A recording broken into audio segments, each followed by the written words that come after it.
খামালু ডিমের ঝোল প্রথমবার এটা আমি বানাবো। এর আগে তো আমি অনেক ডিমের রেসিপি তৈরি করেছি, তবে খামালু দিয়ে কোনো রেসিপি তৈরি করা হয়নি। মা তো আগেই খামালু আর এমনি আলুকে প্রেসার কুকারে সিদ্ধ করে নিয়েছিল। তবে আমি ডিমগুলোকে ছাড়িয়ে নিলাম, অল্প একটু তেলের মধ্যে ডিমগুলো দিয়ে হলুদ আর নুন দিয়ে সেগুলো ভাজা ভাজা করে তুলে রাখলাম।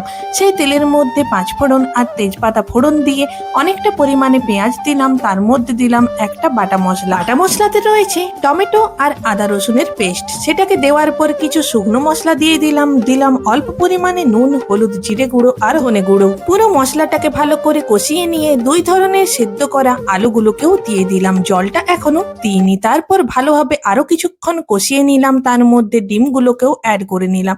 আরো 1 থেকে 2 মিনিট ভালো করে কষিয়ে নেওয়ার পর জলটা দিয়ে দিলাম। যে আলুগুলো সেদ্ধ করা জলটা ছিল সেটাও দিলাম। মাই তো এই রেসিপিটা তৈরি করতো, মায়ের হঠাৎ কাজ পড়ে যাওয়ায় আমি তো এই ঝোলটাকে রেডি করেছি। মা তো প্রথমে অবাক হয়ে গেছে যে আমি এইভাবে এই রান্নাটা করতে পারবো। তাও মাকে কোনো কিছু জিজ্ঞাসা না করেই রান্নাটা করেছি।